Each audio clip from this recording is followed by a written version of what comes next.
한 5분에서 10분 정도밖에 시간이 없긴 한데 저희 나오셨던 분들 다 연사님들 좀 다 올라주실까요? 저희 그리고 여기 서양기 목사님 와주셨는데 함께 저희 또 함께 하도록 하겠습니다. 올라와주세요.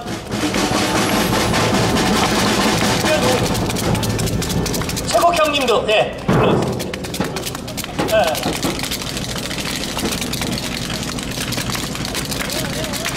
자, 서양기 목사님 인사드릴게요. 박수로 박수로 응원해주세요.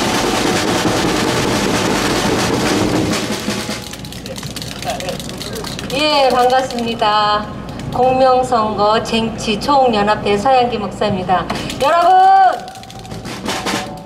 대한민국 부정선거로 대한민국 망치고 있는 거 다 아시죠? 대한민국은 4.15 부정선거뿐만 아니라 2017년 5구 대선도 부정선거 아시죠?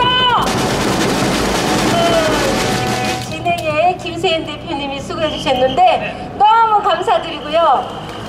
지금 유령 투표에 대해서 노래도 부르셨는데 대한민국의 유령 투표가 얼마나 많은지 아세요? 정말 너무 충격적입니다. 네. 근데 진짜 서양희 목사님 같은 경우는 이 투표 진실 찾기를 위해서 싸우시다가 또 이 거대 좌파 권력한테 얼마나 또 많은 고초를 겪으셨어요? 네, 많이 힘들었고요. 공익제보한 이종훈 선생님 아시죠? 지금 의정부 교도소에 감금되어 계십니다. 공익제보한 나라 교도소를 보내고 있습니다. 여러분, 앞으로 공익제보하면 어디로 가야 합니까? 공익제보면 교도소로 들어가는데 여러분 말이 됩니까? 아니, 선관위에서 공익제보하면 포상금을 주기로 되어 있는 게 아닌가요? 그런데 지금 교도소로 들어가 계십니다. 너무 힘들어하고 계신데요. 제가 CCTV를 좀 봤더니 2가지 투표용지 확인하는 모습도 봤고 경찰들이 들어오는데 경찰이 선관위에서 쫓겨나가는 모습도 보았고 한 투표지 박스 안에 QR코드 찍혀있는 사전투표함 속에서 공직선거법에 의하면 파란색인데 하늘색도 있고 파란색도 있고 2가지 투표용지가 나오면 됩니까? 안 됩니까? 네, 2가지 투표용지가 나오면 절대로 안 되는데 이거 신고해도 거절당하고 또 투표지 용지가 6장이 있는데 그걸 누가 주워서 가지고 나왔는데 절도로 지금 교도소에 있습니다. 여러분 관심 좀 가져주시고요. 대한민국은 정말 파란 나라, 이상한 나라입니다.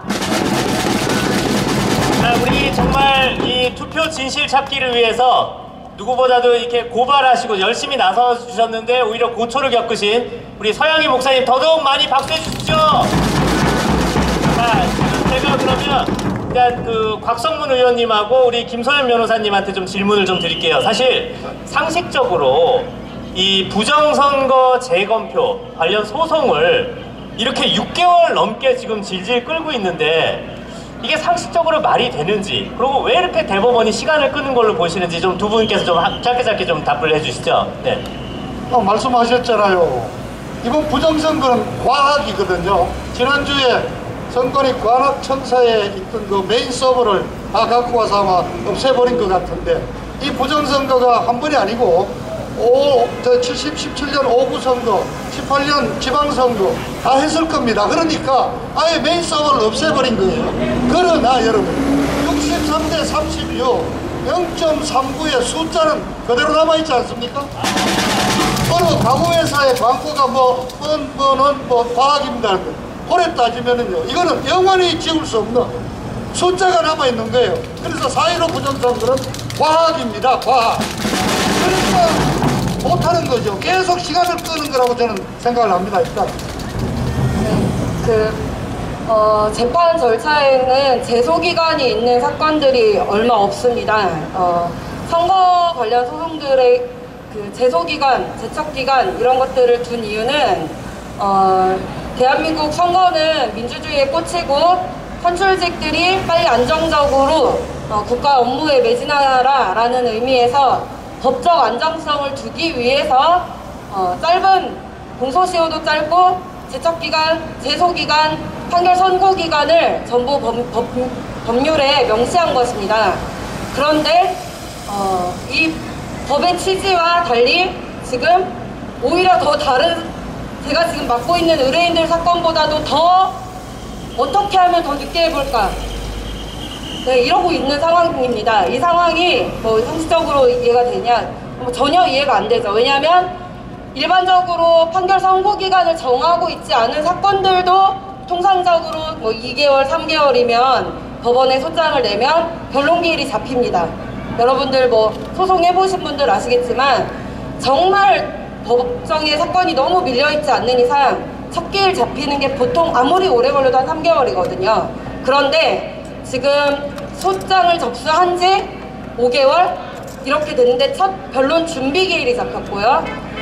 재검표는 뭐 이렇게 아직은 변론 준비 기일을 통해서 서로 협의가 돼야지 가능한 것이거든요. 자, 이 이유를 굳이 저한테 왜 그럴까요? 라고 물어보신다면 저의 합리적 추측에 따르면 우리 이번 문재인 정권이 정권 창출하자마자 기무사를 비롯해서 순차적으로 하나씩 국가기관을 접수해 나갔습니다. 여러분 잘 보시면 눈에 보일 것입니다. 그런데 지금 접수를 미처 못한 기관들이 대표적인 게 최재형 감사원장님 계신 감사원입니다. 자, 그런데 법원도 쉽지 않을 것입니다. 검찰은 인사권을 가지고 법무부 장관이 뭐 진작에 적폐 프레임 씌워가지고 장악을 계속 해나갔지만 내부 평검사들은 사실 제가 볼 때 장악됐다고 보기 어렵거든요. 그런데 법원은 구조 자체가 삼권분립이기 때문에 장악된다는 게 말이 안 됩니다. 아무리 김명수 대법관이 혼자 원맨쇼를 한다고 해도 쉬운 일이 아닙니다. 네, 그렇습니다. 내부 정리를 하는 시간이 좀 필요했다, 이렇게 보고 있습니다. 대법관들 사이에 새로 임명도 하고 의견 조율도 해가면서 내부 작업을 하는 시간을 벌어야 돼서 이렇게 시간을 끈 것이다 라고 저는 추측을 한번 해봅니다. 네, 맞습니다. 사실 이게 6개월 넘게 시간 끈다는 것 자체가 사실 상식의 선을 넘어섰기 때문에 오히려 이거는 뭔가 이거 재검표를 하는 순간 어떠한 큰 사태가 벌어질 거라는 우려를 스스로 알고 있다는 게 아닌가. 그만큼 우리 이거 이기는 싸움입니다, 여러분. 자, 다음 질문은 제가 저 프로 개그맨 아까 놀리려고 하는 거예요. 프로 개그맨인 조국이래. 최국 형님. 뭐라고?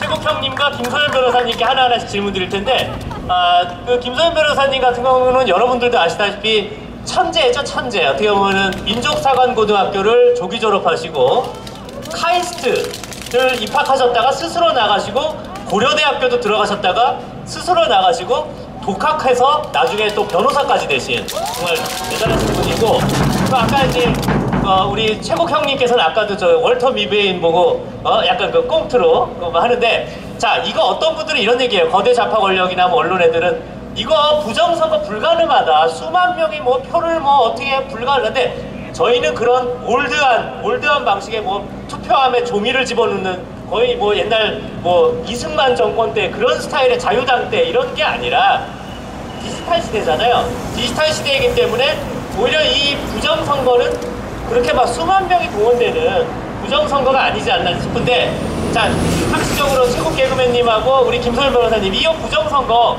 이거 정말 그런 좌파들이 얘기하는 정말 불가능한 거로 보시는지 어떻게 보시는지 한번 말씀해 주시죠.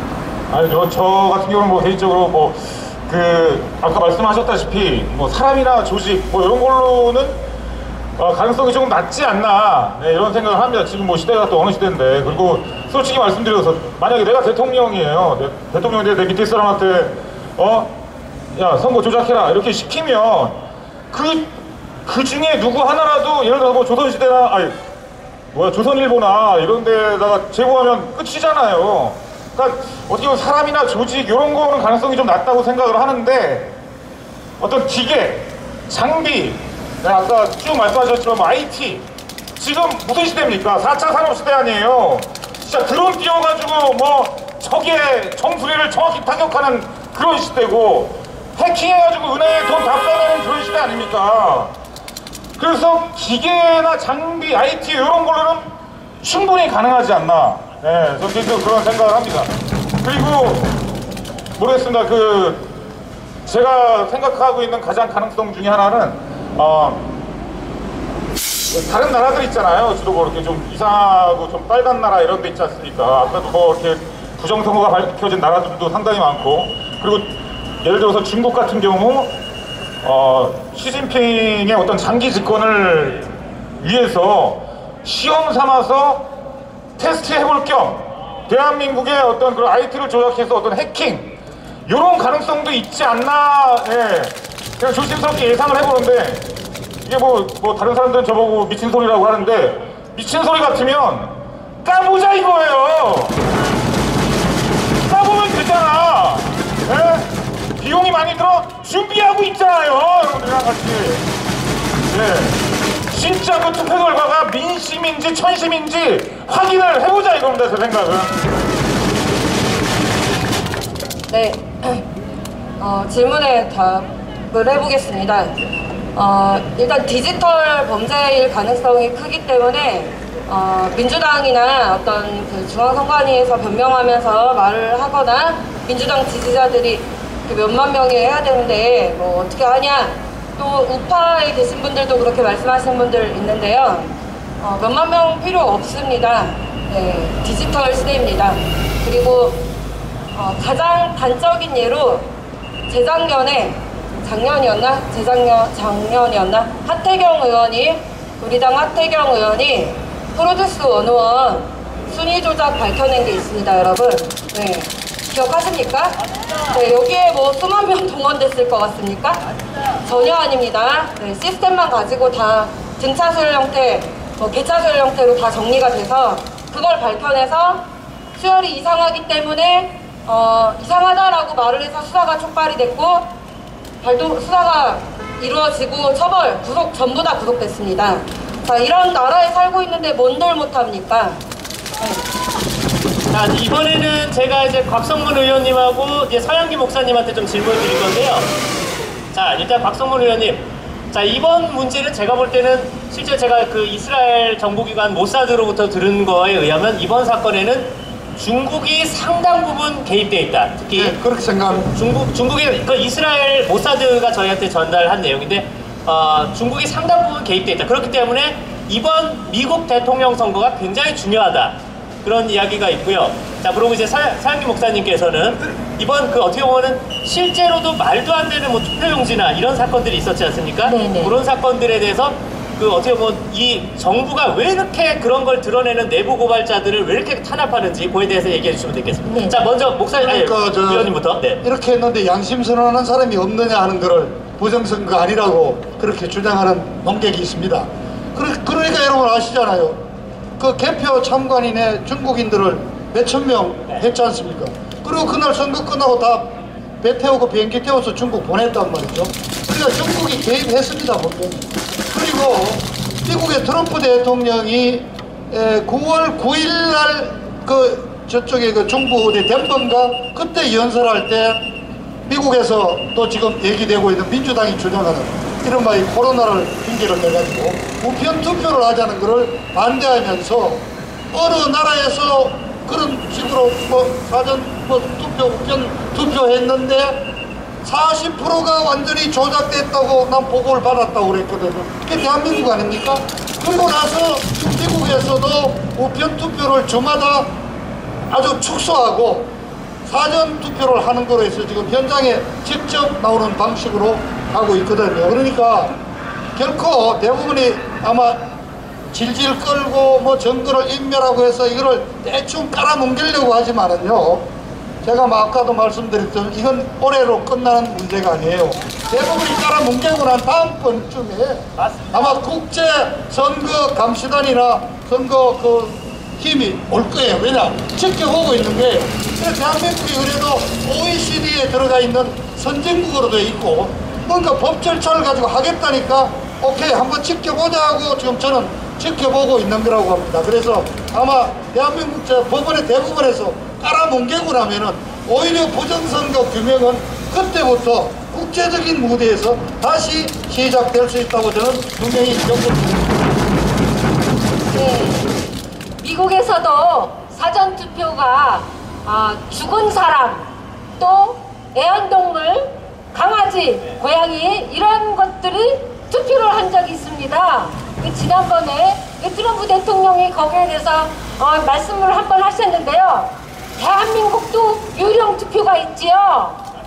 네, 사전 투표에서는 제가 남양주 개표 참가를 갔을 때 빳빳한 투표용지가 그 비례대표 용지는 QR코드 얼마나 깁니까? 그런데도 800장 넘게 한 장도 안 접힌 상태로 더불어민주당만 그 5번이었죠. 그것만 도장이 찍혀있는 투표를 봤습니다.